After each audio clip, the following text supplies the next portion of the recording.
You are listening to Passing Shots with Pete Ziebron on the Pro 10 Radio Network, a production of Pro 10 Global Sports. Enjoy the show.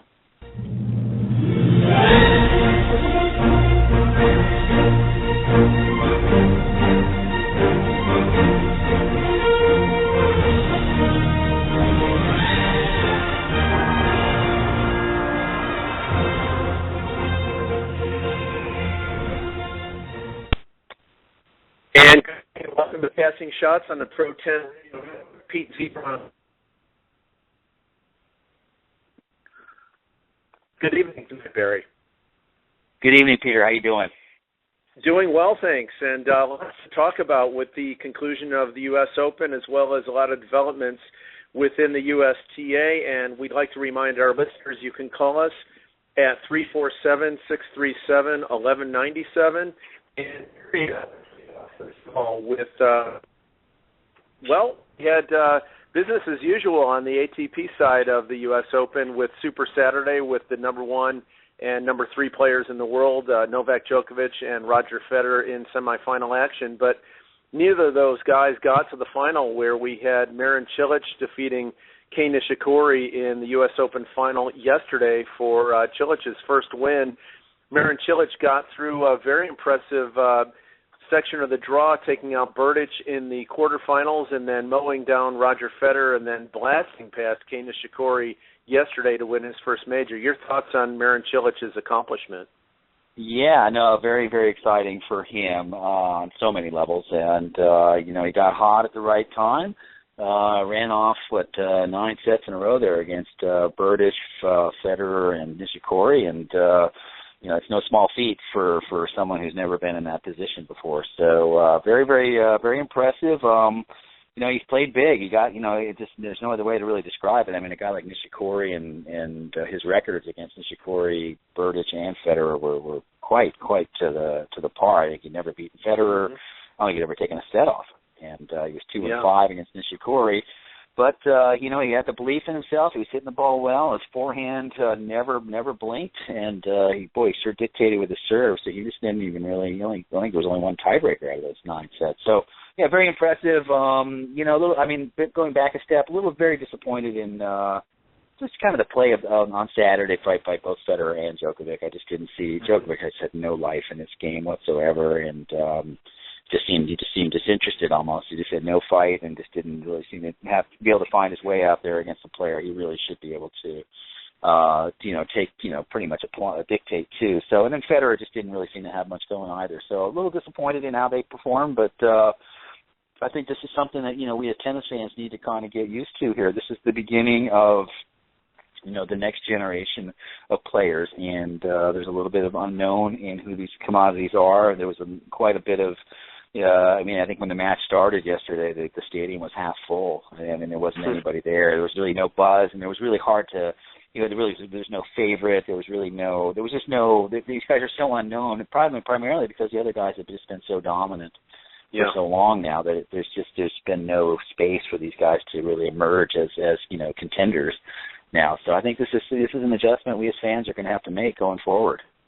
Yeah, I thought really, it may have been destiny with respect to Federer coming back from a couple of consecutive match points against Monfils in the quarters and 2-0 down. And then that match reminded me of 2 matches, Barry, the Cilic dismantling of Federer. It was almost like Marat Safin against Pete Sampras in the U.S. Open final, as well as the first set and half, 2 sets of Stan Wawrinka against Nadal in the Australian this year. It was just one-way traffic, Federer driving uphill the entire time. And, I expected much better from Roger Federer. All credit to Marin Cilic for getting the job done there. And, I agree. In the first semifinal on Saturday, unlike Federer, Djokovic was actually in that match, leveled it up at a set apiece. And thanks to some, Kei Nishikori was not able to serve out the second set. But Novak was right there. We've seen a little bit more than usual from Djokovic this year with,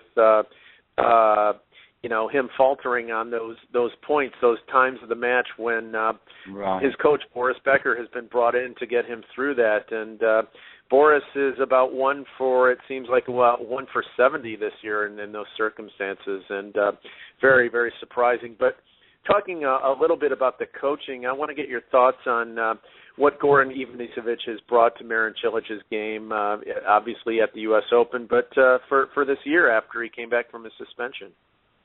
Yeah, no, I think it's a very valid point. And I like your analogy there of the Safin over Sampras. It's just kind of that changing of the physicality of it. Maybe he wouldn't be able to do that day in and day out to Federer, but if the 6'6" power players, when they're on their game, and let's be frank, they did speed the court up a little bit this year. There's no question that the courts are playing faster. They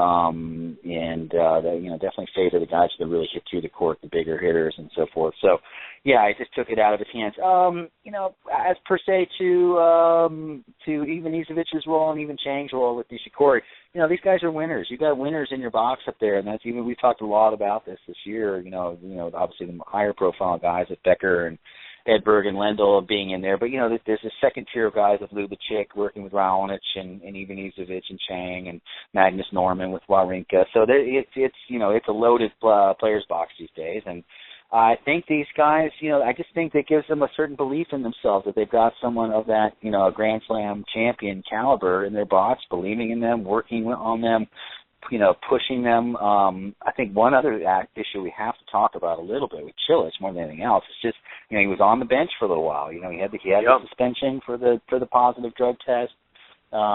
Guys have been coming back from these breaks, either forced breaks or injury breaks, and they come back ready. They come back fresh. Yeah. And they're healthy and they're driven, and they seem to really, really hit the ground running when they come back. And he's had a really super run once he started playing again. So, yeah, but the coaching stuff, obviously it's, if I was a player in that, that 9, 10, 11, 12 range and stuff, and one of these, former Grand Slam champions was available to put in my box, the results are there. These guys are getting the results, and you would have to take a long, hard look at them, to hire them. Yeah, great point. And I almost, it's almost like a tennis sabbatical. In this case, Cilic, of course, had no choice. It reminded me a little bit of Guillermo Cañas, who came back and actually beat Federer consecutively at Indian Wells and Miami. Right. And, I think he ended Federer's 46-47 match winning streak. And, you've got somebody chomping on the bit for a year in Cañas's case, in this case, Cilic for 4 months. But they look at things a little bit differently. And Cilic himself said, I came back more matured, more determined, more hungry, was able to work on some things. Obviously, he's rested and obviously, a lot of points at stake, a lot of money to be made. This is their livelihood. But hitting the pause button for an extended period of time and possibly Exhibit A, Marin Cilic there. And, Barry, I want to talk about Kei Nishikori, something, he only played 3 matches in Washington, D.C., won 2, lost 1. Last one against Gasquet wasn't 100% effort there. Obviously didn't play Canada, nor I was disappointed not to see him in Cincinnati. But coming into the final, takes out number 5 seed Milos Raonic, number 3 seed Stan Wawrinka, number 1 seed Novak Djokovic on his way to the final. He said something following the match that possibly he didn't necessarily have one more match in him. In your book, First in a Field of Two, I recall that when you're competing for a spot on the Junior Davis Cup team, you were playing 2 matches on consecutive days, day after day after day, and obviously, granted, these weren't best of 5, but you look at somebody like Nishikori, possibly a once-in-a-lifetime opportunity. How, again, with Michael Chang in his camp, in his box, how does Kei Nishikori, after what he's done, granted the marathon man with best of 5s, how at that point in time does he not have enough gas in the tank for the biggest match of his life?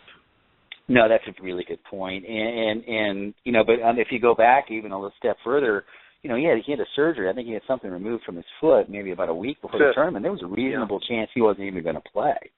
So he didn't have enough. He obviously didn't play a whole lot this summer. He wasn't training at all. Then he had a couple really rough matches early. Then the 5-sitter with Raonic, the 5-sitter with Wawrinka, the great huge upset of Djokovic. Even then, that was a very warm day.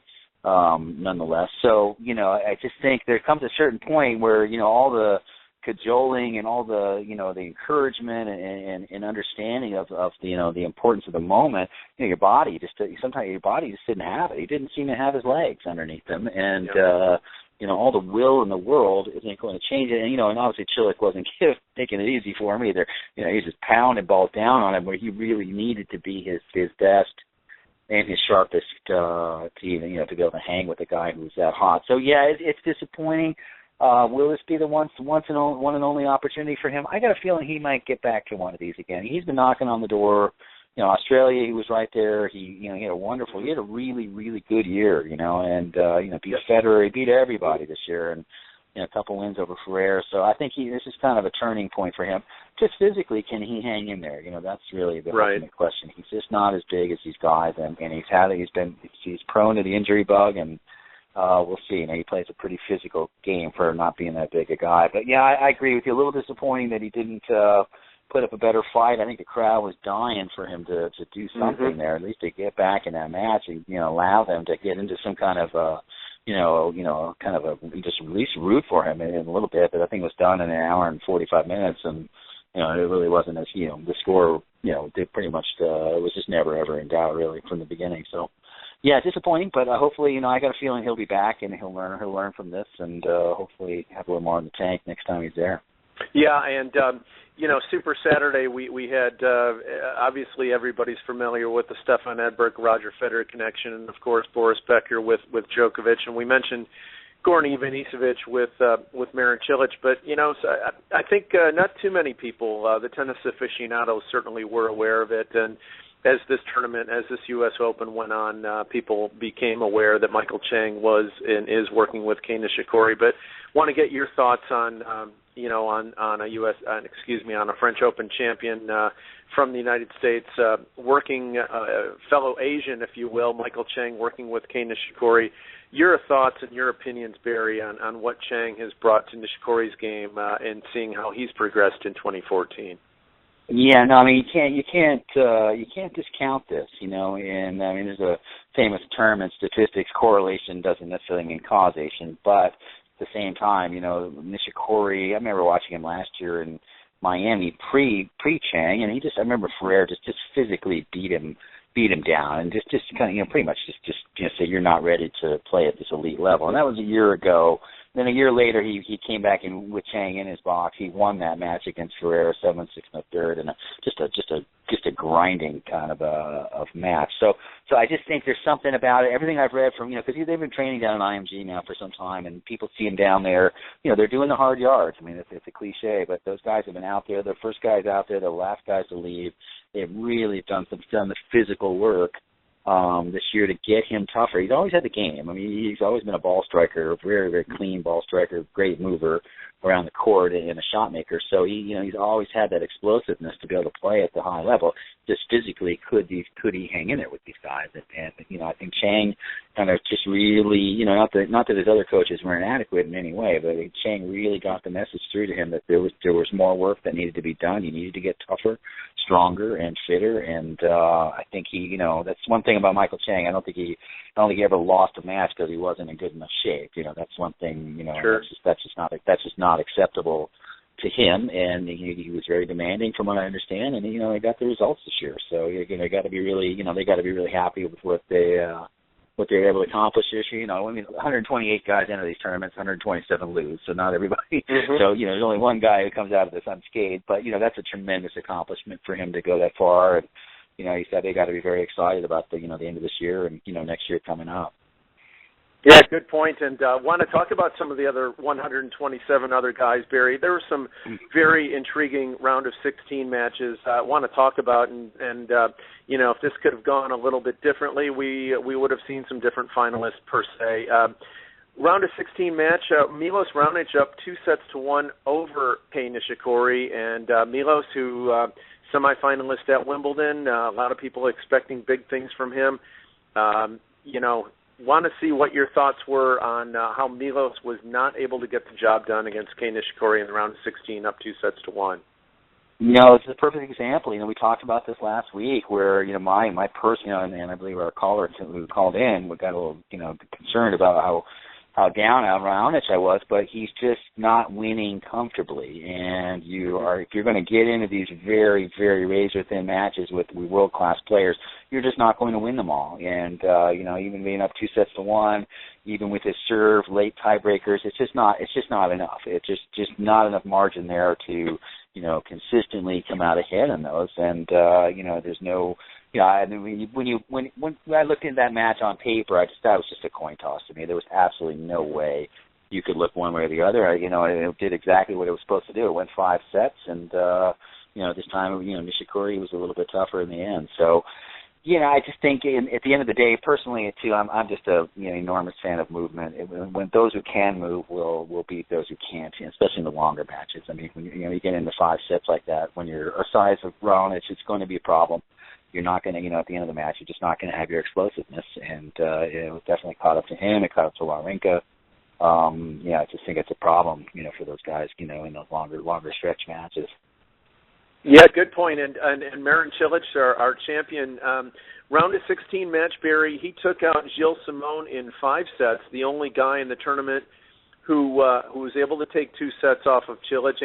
Kevin Anderson took 1 off of him. But it was in this match, Barry, this round of 16 match in the 5th set, where Cilic was able to take out Simone in 5.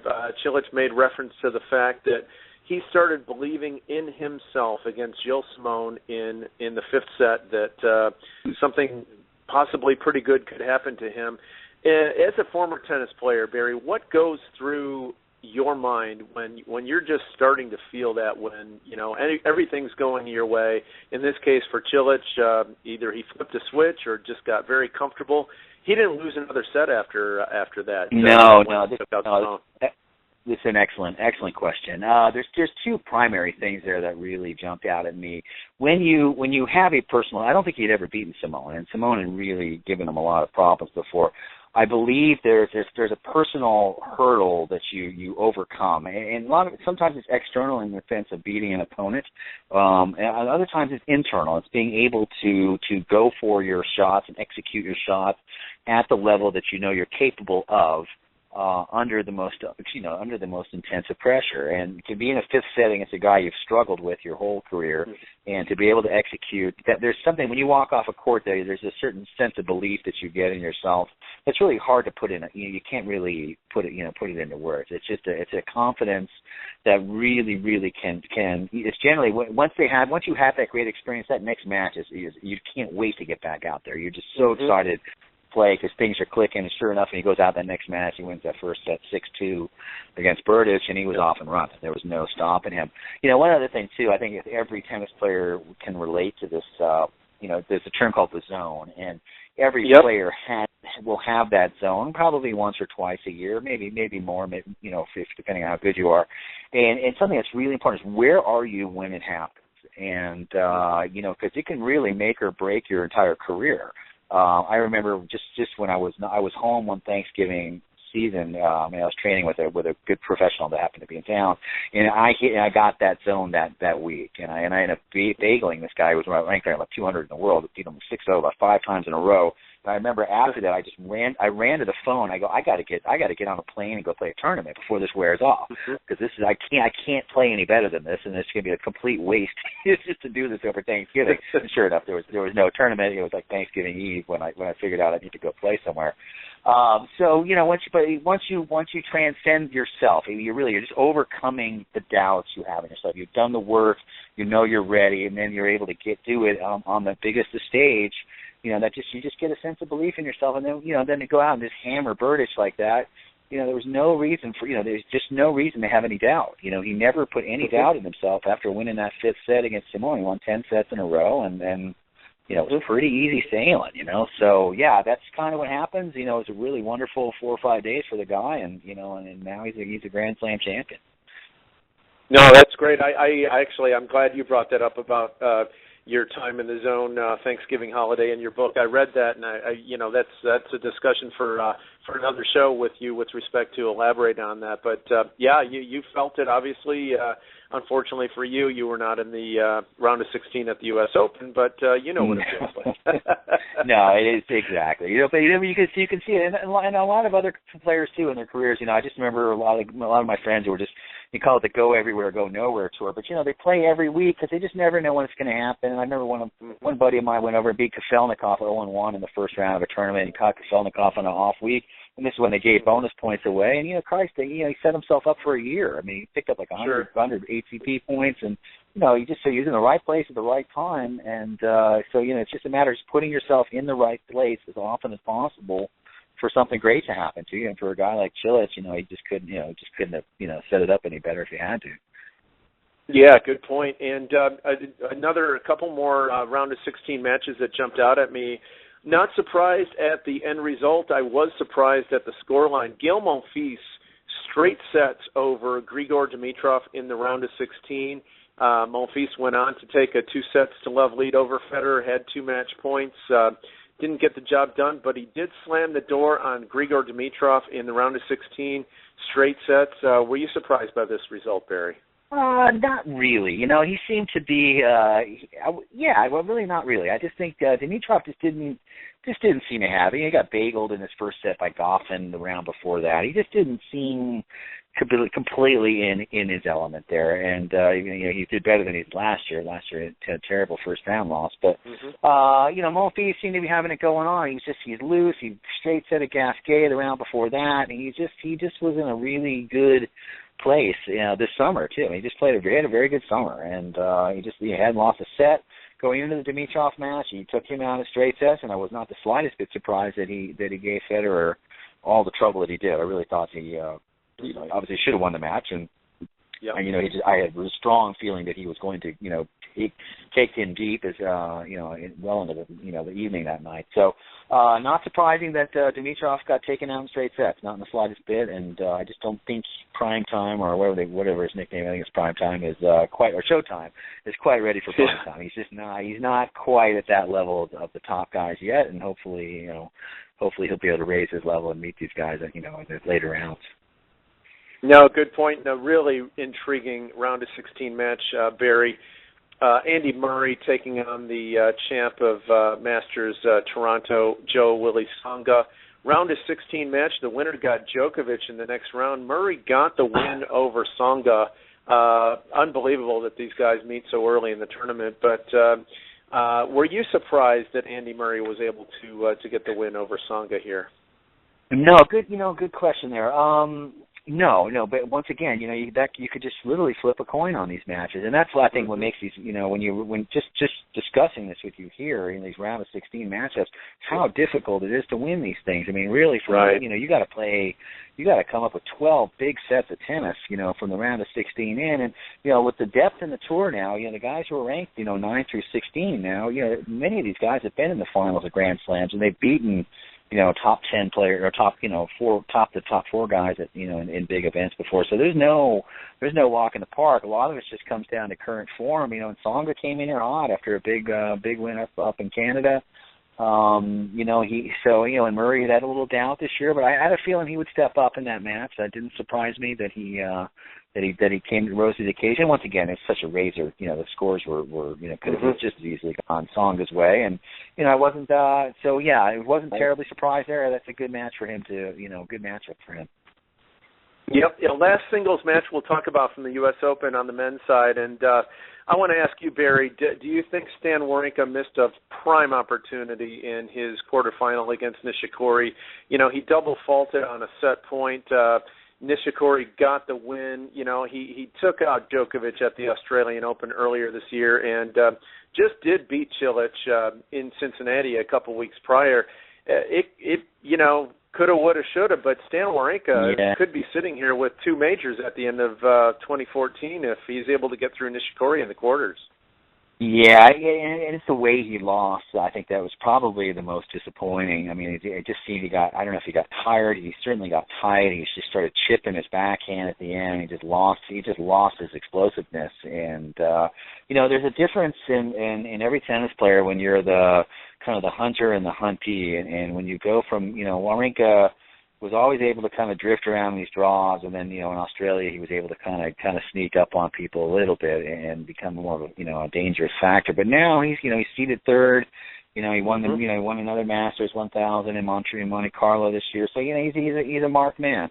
he's a career-making opportunity. Everybody's ready to play him now, and there's a lot more pressure on you now. You know, when you're expected to win these matches, you're a Grand Slam champion now. It's a different energy that he's got to deal with, and a lot more, pressure. And not everybody steps up to the plate and handles it very well, especially the first couple times like this. His comfort zone may not be being a favorite to win a major. It may just be being that kind of dark horse who can get hot and, sneak up on guys and maybe make a great second week run in one or two of these tournaments, which he's done a few times now. But we can, major in, major out. Is Wawrinka going to be a threat? My guess is no. I just don't, first round loss in the French, didn't do much at Wimbledon. I just think, he's just not mentally at that. I just don't think he believes he's at that level with these other guys, And it kind of showed up against Nishikori there.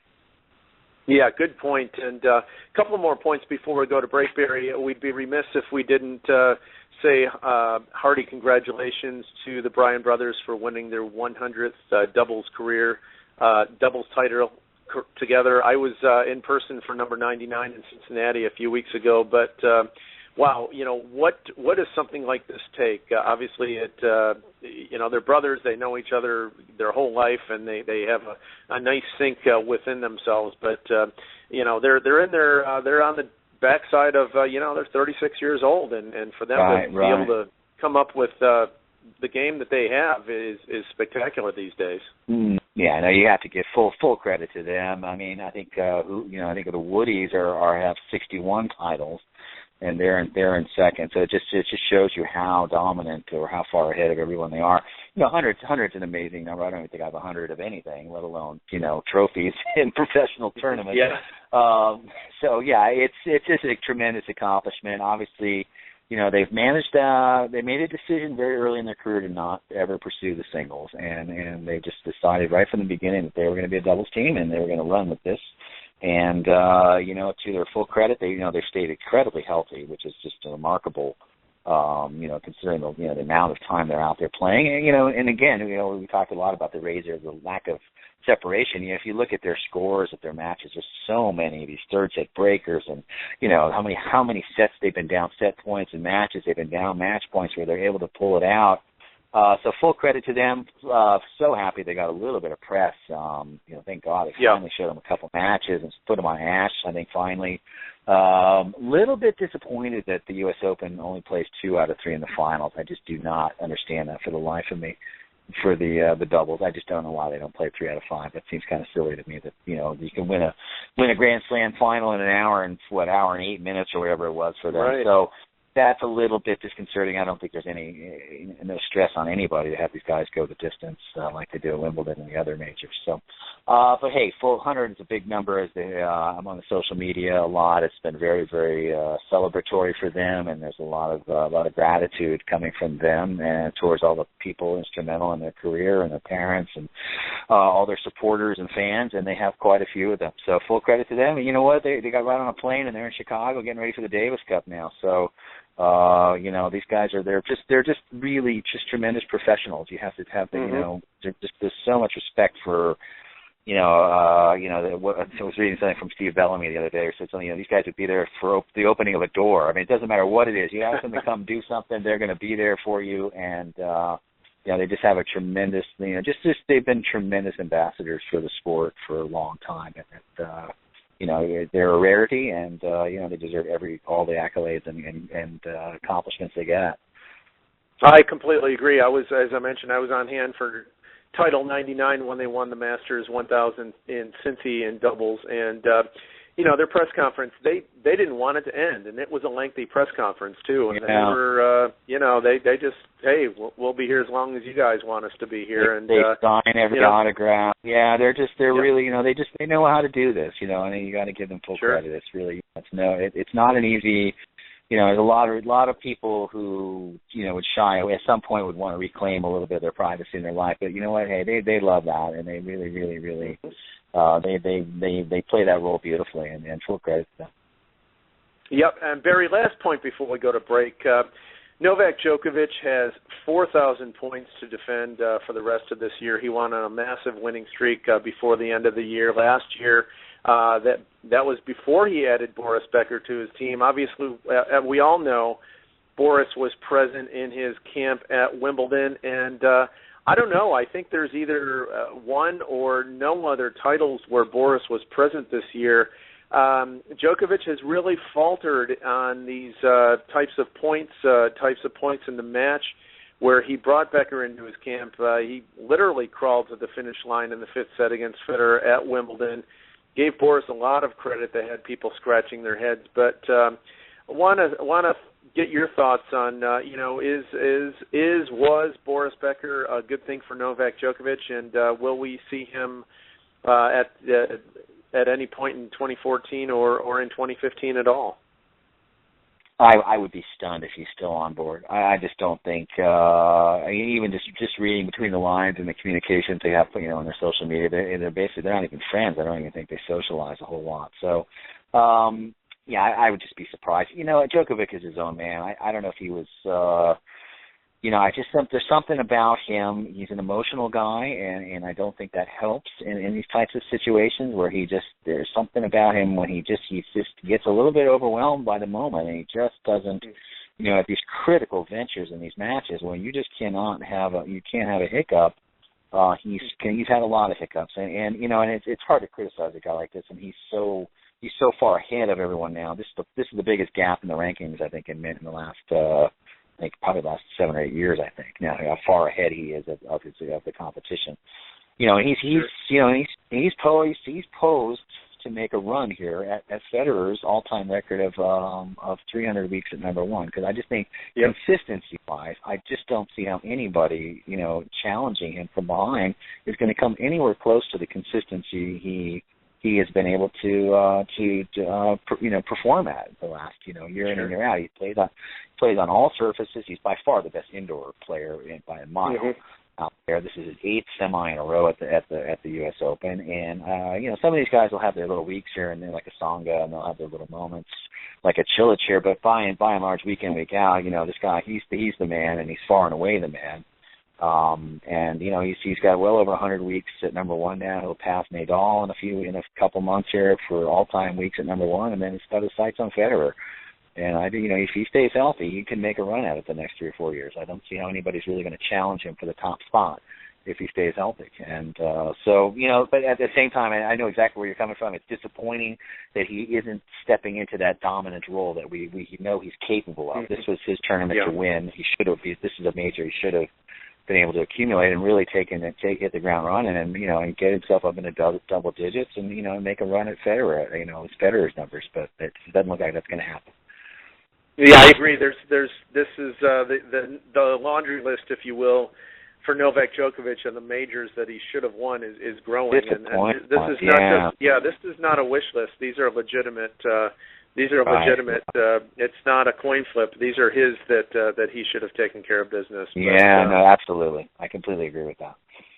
Yeah, Barry, we're coming up on a break, and when we come back, we'll talk about the Ladies' Championship, Serena Williams, as well as some of the other results on the WTA Tour at the U.S. Open, as well as some developments with respect to the USTA and their leadership in the player development category when we come back right after this.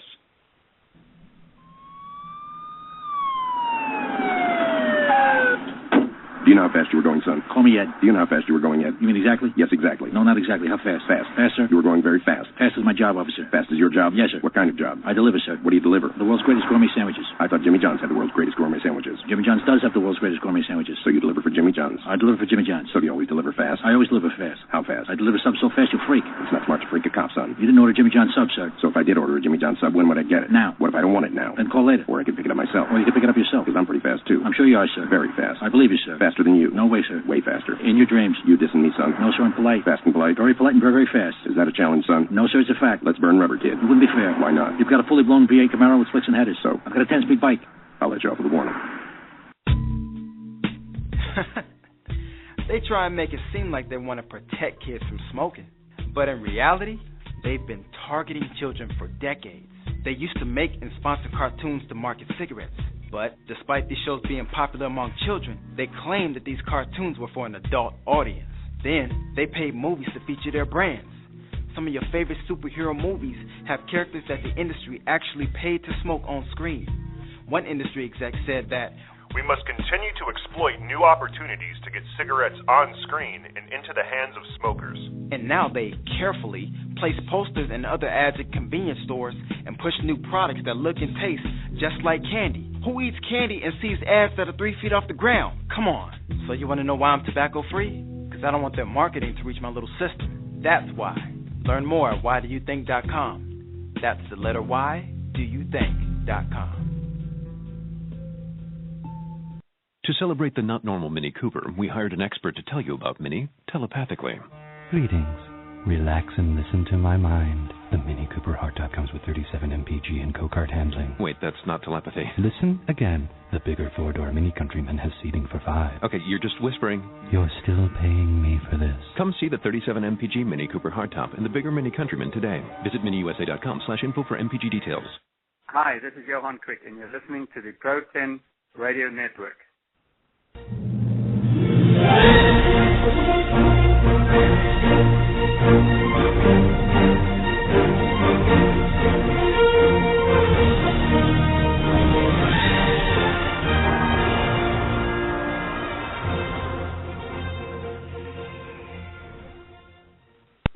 And welcome back to Passing Shots on the Pro 10 Radio Network. Pete Ziebron with Barry Buss. We'd like to remind our listeners you can reach us at 347-637-1197. Barry, we spent the first segment talking about the men's U.S. Open. Wanted to talk a little bit about the women's. Serena Williams, 18th major. She now ties Chris Evert and Martina Navratilova. Interesting, this is her first major of the year. She didn't even get out of the fourth round in any of the other 3 majors and did not play anyone in the top 10 to get the victory. In fact, only Maria Sharapova this year at a major played anyone in the top 10 en route to a title, and that was in the final against Simona Halep. First, let's talk about Serena and her accomplishment, and then possibly what might not be happening on the WTA circuit at majors. Yeah, that's a tough one to figure out. I don't understand why, and it's not just this year. There have been quite a few seasons like this where the girls just can't seem to put a full season together. And they just come into the majors and, Kvitova after a dominant Wimbledon just comes in and completely flamed out. I mean, there's just one, Bouchard, terrible. You can just go right Halep, got blown out. So I just don't get why they really struggle tournament to tournament like they do. Full credit to Wozniacki. She had a great tournament, nice win over Sharapova. She seemed to really have her game together and was fighting hard. But, once again, Serena doing what Serena does best. I don't think she lost more than 3 games in a set, which is pretty dominant. The court's playing a little, as I said, the court was playing a little faster too, which plays very right into her hands. And, she's just that much bigger, badder, stronger, faster than the other girls out there. And she got her game together at the right time and their emotions together. And, it's really not surprising that she ran through the field this easily. And I don't really think it would have mattered who she would have come up against. I just don't think anyone was going to really challenge her here.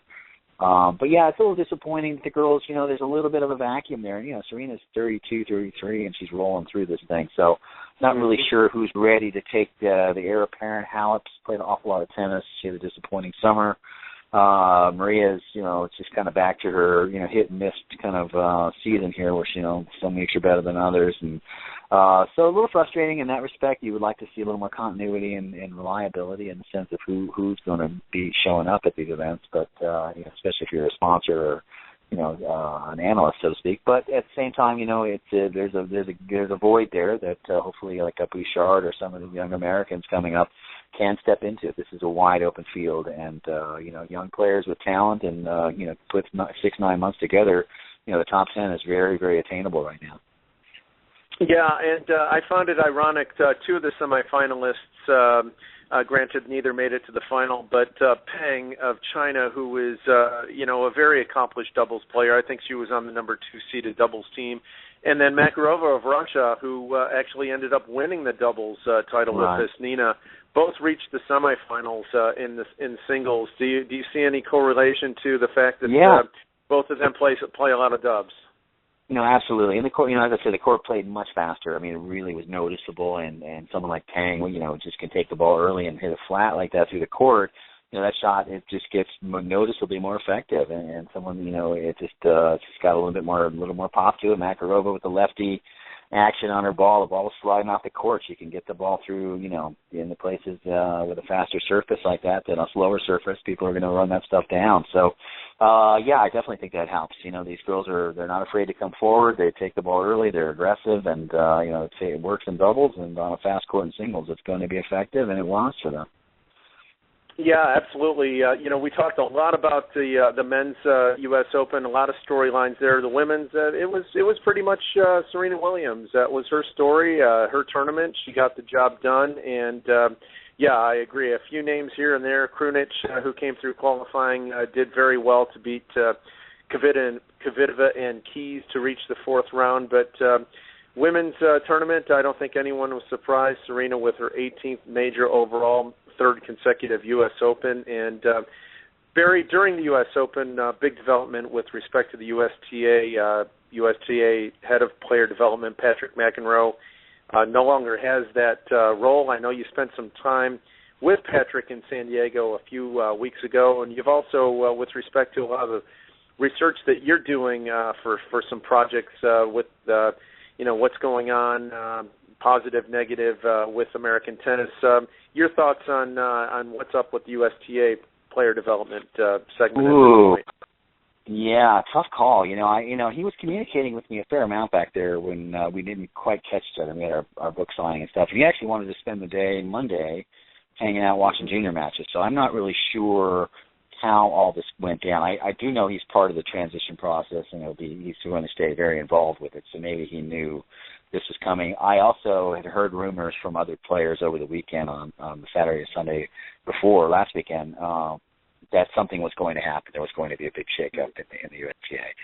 So how it went down, there's obviously the diplomacy and the politics are very delicate, and they're certainly not going to fire Patrick McEnroe in the middle of the U.S. Open, and so they figured out a way to articulate this in a way to have a transition. But ultimately, I think the two things were, the lack of results are just to a point now where there's no, the buck has to stop with the guy making the big bucks, really, and there's just no way to spin this for another year that we're going in the right direction when the reality is maybe we are improving slightly, but it's not enough to anything to it's just time, I think, for morale and for the tennis, the angst in the tennis community I think it's just time for a new voice. I think Patrick lost the tennis community. I think the tennis community kind of had tuned him out, and I made a point just recently.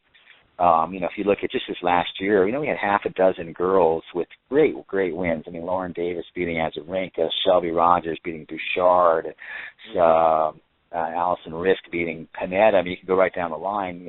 Coco Vandeweghe beating Jankovic, but nobody seemed to care. And it's just like all these great young American results and kids. And you got Gibbs making the third round. A lot of really good storylines here.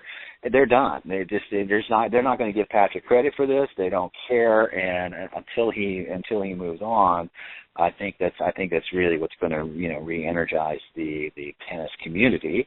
And now to follow up on your question, this is a really important hire. I just spoke to Tim Mayotte yesterday for an hour, and he's very interested in the job. Patrick's seat's not even cold yet, so I'm not really sure how this is going to play out. I don't know if Jose Higueras and Jay Berger, who are in charge of the coaching of our players, I don't know if they're going to stay, but there's a lot of people who, this is the job, for American coaches, and we'll see how this shakes out. But this is a very important hire for morale and for direction, and this is a very complex situation right now, trying to develop players at the elite level. There's a tremendous amount of sophistication involved in this process, and the question really lies is, do we need an X's and O's type of person, someone who really understands the really technical sophistication of developing an elite player today, or do we need someone kind of a feel-good figurehead who can kind of walk us through these next couple of years? Because let's be frank here, the next couple of years are going to be Sock and Johnson and Query, and it's going to be the same guys. The TFOs and the next group of kids are still a good 5 years away from maturation, and, barring some kind of really, freaky prodigy type of moved by one of these kids, the next 4 or 5 years, it's probably going to get worse before it gets better, especially on the men's side. And I think that's just something we need to be realistic about, and there is no quick fix player-wise or director-wise that's going to make this, turn around too quickly. So, tough call. Very, very, I'm disappointed. I don't know if he saw this coming, to be honest with you. He might have said something to me. I didn't hear it. I didn't pick up any of that. In my interview with him, it seemed like he was going to be there for the long haul. Sure. Well, you said a few things. Some of the gals got some nice results, a win or two, but I think part of the problem is almost like a Melanie Oudin or a Coco or a Gibbs. They win a match in a major or two, and it's in New York, and everybody makes a big deal. If this is in Australia or Roland Garros, it's okay. An American got a win. It's in New York. All of a sudden, they're doing press conferences, and we talked a lot about some of the round of 16 men's matches, Barry. These are fourth-round matches. Everybody that we've talked about on the women's side who's won a match or two, they've never even gotten to the fourth round. So, big deal with respect to that. And a few of the things I've been reading, Barry, the fact that the USTA is going to look more at the colleges and universities as almost a minor league, if you will, much like all the other sports do. That and something that, again, Tim Mayotte was up on, the fact that the whole coaching college, coaching university, those are a couple of things that I have seen in looking high and low regarding what some of the things USTA has been saying. You as a college tennis player, when you spent time at UCLA, what are your thoughts on how this route might be of benefit to the USTA? Yeah, I don't really know how they can really get involved in the college system any more than it already is. I mean, it already is the pipeline. It has been the pipeline for a long time for American tennis, and I don't know how the USTA getting involved in that anymore. I mean, that the USTA and NCAA are very separate entities here. So, I think the main thing that from talking to Mayotte, and I think he's really got the right idea, and he made some really really smart comments here about the USTA. Listen, the USTA saw this coming about 5 years ago when they hired Patrick. One of the real important things of player development they were going to do was they were going to develop coaches. That's one of the things that's really, it's one thing to have one great coach who can maybe affect X number of players, and have them have decent careers. But if you've got 8, 10, a dozen high quality coaches that are all on the same page, that are understanding the technical aspects of development down to the really sophisticated levels, then they can touch 100 players. And now you've got an opportunity to really spread your exposure out and your influence out. And I think in the midst of all of that, I think we all have to kind of get real with ourselves. It takes a certain level of athlete. We just have not had the athlete this cycle. Now, we had them last cycle, and Roddick and Blake and Fish, and those guys were the real deal and stuff, and they could be top 10 players. But this generation of guys, I'm sorry, nothing against Isner, Query, Sock, Johnson, etc., and Young, but they're not at that level. I was just back there looking at Monfils and Tsonga and these guys. They're just animals compared to our guys. We don't move like these guys do. So Mayotte's primary concern is to really, and Patrick started to do it. He, according to Tim, he just didn't think that he hired the right guys. That Jose just didn't, he's just not as technically involved as he needs to be in the development of players, and that's according to Tim, and I think it's played out a little bit in some of our fundamental issues that some of our players are having. So according to Tim, his thought process, and I don't disagree with this, is we need to kind of look long term, develop the infrastructure in the system so we have enough coaches touching more and more players, more and more athletes, and through that, hopefully, champion type of player can evolve. But it's such a combination of influences that there's no one quick fix here. This is, to develop these elite players, it just takes a combination of a lot of things and a lot of hard work and a lot of good fortune. And, right now this cycle of American players just haven't had that. A good point, and let me ask this. Obviously, you mentioned Monfils, Tsonga, and the French Federation has done a very good job. They've got a lot of hands-on people. That said, they didn't allow Bartoli to play for them at the Olympics, which was interesting. But France has a lot of very, very good players. Spain, obviously, as well. Is there one country or a couple of countries, Barry, in your thought, and in some of your research, that maybe are further ahead of the game, if you will, with tennis development, with those X number of coaches that seemingly are on the same page?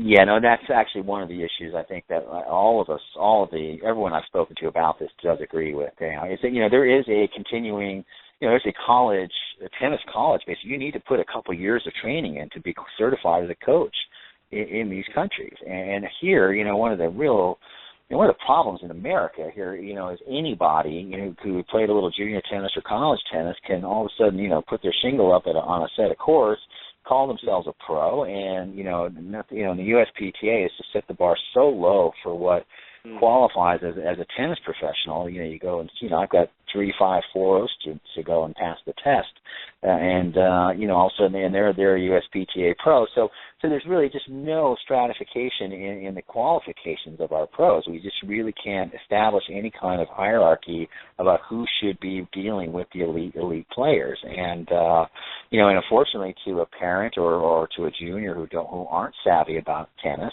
everybody looks like Federer, and so they don't know any different. And up close, everyone looks like a genius.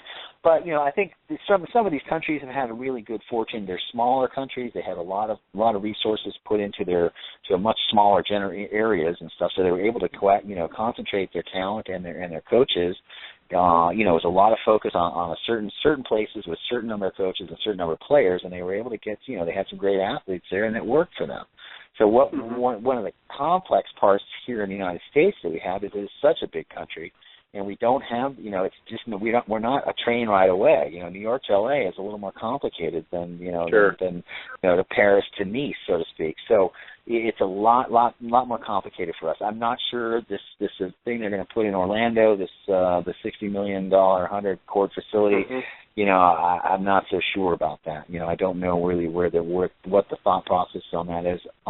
Maybe if we had 15 $4 million centers spread around the country, might be a little wiser. But they seem to think that this is the way to go. But but certainly guys like Mayotte and the forward-thinking people at the USTA know that we need a continuing education we need better coaches. The private sector, let's be frank here, has just fallen asleep. We have not done our job.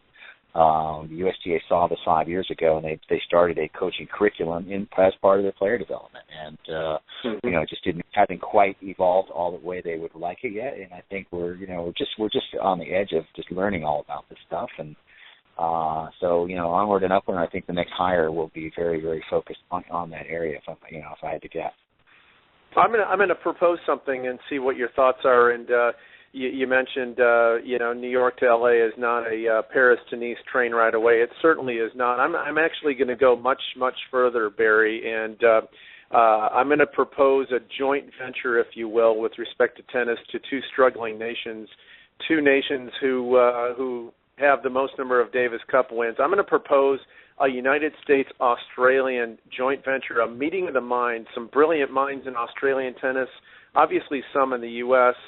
Let's get it together. Let's mix it up a little bit. Your thoughts on that?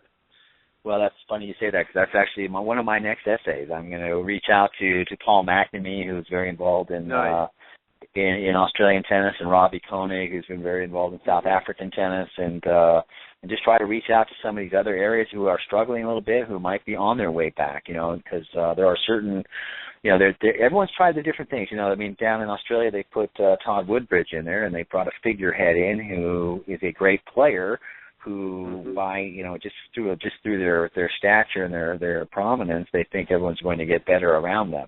And I think that has been a little bit of a failure, and it really wasn't all that different with Patrick here, when he's part of kind of tennis royalty in the United States, and At the same time, the impression that everybody got is that he wasn't a full-time employee. He was, obviously had the ESPN gig and so forth, and he wasn't doing the in the trenches work that they felt was needed here. So I think where you're going with your question is very valid. I think at this point now, and this is one thing that's always frustrating me about the tennis community, there's enough data out there now. It's just a matter of somebody has to be sophisticated enough to go out and interview the people and get the data and look at there's results here. There are best ways to do this. Sure. It is a public-private synthesis here that needs to be really needs to be invested in and studied. And it doesn't mean we're going to produce champions. And that's the one thing I want to make sure everyone's really clear about that's listening. The USTA charter for player development is not to produce the next Sampras or Agassi. And I think if anybody looks at the history of champions, it's got nothing to do. Most of these champions are teen prodigies. The Agassi's, Sampras, Chang, Nadal. I mean, all of these guys. By the time they're 19 or 20, they're the real deal. And sure. You can go right down the list, and McEnroe, on and on. So it really doesn't matter whether they're at a Bollettieri Academy or whether they're at a backcourt at your club. These kids are so good that they're going to evolve into that world class level pretty much on their own. What player development's goal is to have a system in place to have as many successful professionals as we can, because they think the long-term health of the sport in America benefits greatly from that, and it's hard to disagree with that. And that's really what their charter is and their goal is for all of this. So, but back to your point though, yeah, I mean, it's been really fun for me to write these pieces because I'm getting a lot of these other countries involved now, and everyone wants to talk about this stuff now. It's a wonderful, it's a hot topic and it's been being debated well. No, it's intriguing when when you've got so many Serbs. Men and women at the top, the Russians for that matter, and you don't have the facilities there for the most part. And here we've got an overabundance of courts that I always tell people, and my buddies, you spent $150-200 on a round of golf, you play 2 holes, and you're off to a bad start, and you're on the course for 6 hours. I said, I spent $3 for a can of balls. If I'm not playing well, I'm off the court in 45 minutes. Exactly. So okay, I've got a bad day. I'll come back tomorrow. But yeah, exactly. Right. It is a head scratcher how we've not been able to figure it out. But no, the research that you're doing, Barry, is very intriguing, and we certainly look forward to learning more and more about what you've got coming up. You mentioned a little bit about Australia, a little bit about Rob Koning. Anything else that you've got coming up down the pike with respect to your research? Yeah, I'm going to actually dive into the junior tennis world a little bit. I've got the head of the Orange Bowl and the head of Kalamazoo queued up for a couple of really interesting back and forths with them, and just kind of see the progression that they've seen in the kids, over the last 25, 30 years, and what's changed and what's different now. So that's something I'm going to be doing fairly soon. I'll be finishing this one up with Tim Mayotte about coaching. Now, probably was going to just do a really strong series on the player development now that this job's available. Right. I'm going to really, there's going to be a lot of prospects out there, and I'm going to just try to, let these people kind of showcase their, almost like a job interview in a way, where they're going to just say, this is what I will do. I'm going to try to run a full series on this and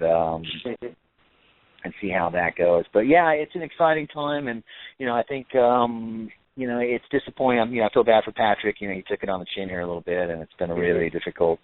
Very humbling, I'm sure, for him to, just the vitriol in the tennis community has been a little disappointing. But, he's a big boy. He'll come through it. And, hopefully, we can get our next hire will be a little bit more of a unifying face for the tennis community, and we can go forward. Sure. I'd be interested, especially with respect to Kalamazoo and the Orange Bowl, Barry, if maybe you can get nailed down a specific point in time, or perhaps a season or two when these powers that be did notice something changing or deteriorating, if you will, or a drastic change. I'd be really intrigued to find out when that was and what their observations were regarding that little shift or major shift that it's become seemingly. Yeah, no. Maybe I can get these guys to come on the show one of these nights. They're very, very nice people and stuff. They'll just maybe do a little Q&A with them. Sure. Just about follow up after the piece comes out or something like that. But yeah, no, it's interesting. When I was interviewing the guys at the Stanford, there's kind of this prevailing opinion in society that America's culture's gotten a little softer, and we're not, we're always looking for the dumbing things down, so to speak. And they both made really interesting points where it's actually quite the opposite, and they don't really understand where that comes from. Because if you think nowadays what a kid has to do to get into college, especially a college like Stanford. It's murder now in high school for these kids. I mean, it's so much more difficult than when we were kids. I mean, it's almost laughable, really. I mean, 4.0 doesn't get you anywhere anymore. You got to do community service, and it's almost it's like a full-time job. So I don't really understand where that opinion has come from. That somehow they think our American tennis kids are softer now than maybe we were as kids and stuff. Because the reality is, these kids are really, really busting their butt from the time they're become teenagers really until their last balls hit. So I'm not quite sure where that's coming from, but I think it would be really interesting to talk to the Kalamazoo and the Orange Bowl people and say, they've seen everything for 25, 30 years now. See what it was like then and what do they pick up on now. Yeah, great points. And before we sign off, Barry, any other observations about the U.S. Open or Davis Cup coming up this weekend that you want to talk about? Yeah, I just think, I think it's going to be a very interesting time for all of us. And I think the tennis fan in particular is the one person I'm most concerned about. I think one of the things we take for granted, there's a couple things we take for granted. First of all, how good we've had it, how spoiled we've been at having this session of American greats that we had for so long. And now, obviously, with Nadal, Djokovic, Murray, and Federer, these last 10 years and stuff. And I think what you will kind of feel here is going to be a little bit of a hangover and a little bit of uncertainty going forward, because we have an emotional connection to these people. These people, they've been kind of a part of our lives and our extended family in a way. When they play, we're kind of playing too, and we're rooting for our guys. And the reality is these guys are not going to be there a couple of years from now. And we've got to as fans, are we willing to be patient enough to let this next generation of quote unquote champions emerge as Grand Slam finalists like we just had yesterday, and be able to stay the course and stay engaged in the sport, even though we're not going to get our Federer fix and our Nadal fix that that we've become so accustomed to. And it's going to be a challenge. And part of what I'm trying to do is trying to get people to say, hey, listen, there's an awful lot. I think in a weird way, it's the best thing that's going to happen to tennis is when these guys move on, because they're such a dominating presence in the tennis industry and community that there's no room for anyone else to breathe. There's no room for anybody to even emerge as a personality when they are the show, and they have been the show, and they deserve to be the show. They are all that and more. But I think once they kind of move on, I'm going to encourage people to go to challengers and go watch a college match and go to the junior tournament. There's great storylines, great tennis, great competition going on out there.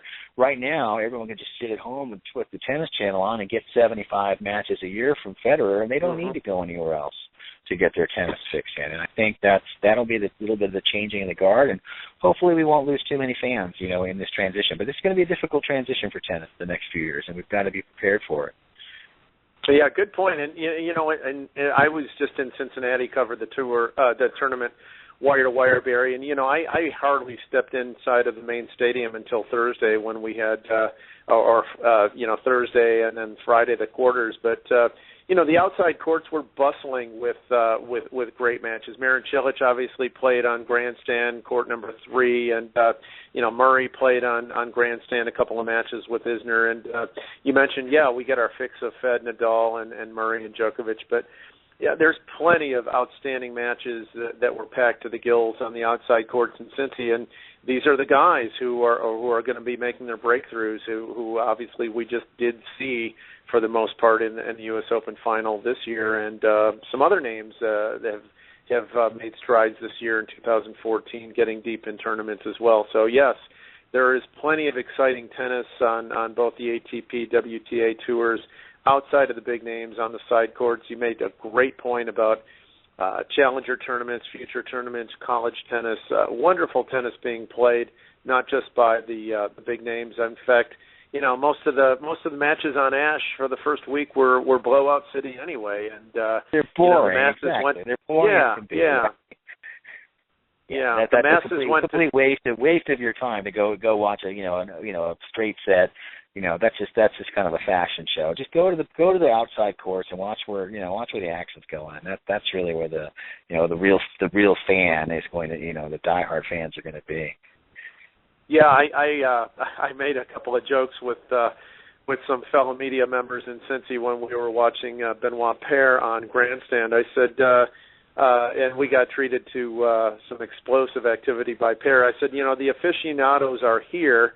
The masses are on stadium court watching Fed, and that's what it was. I mean, that's what you get.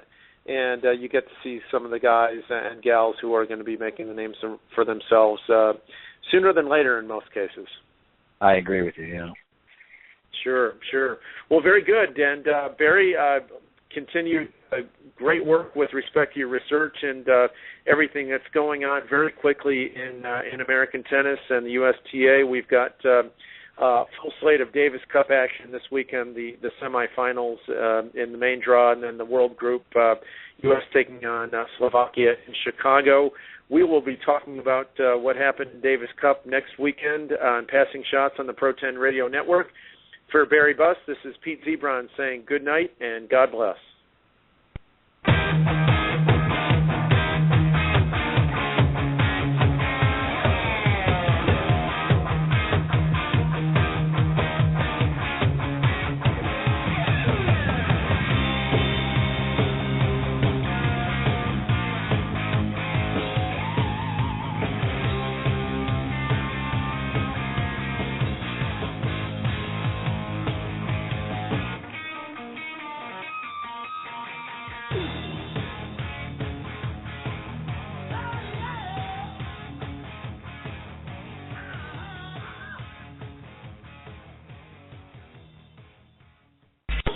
That's all, folks.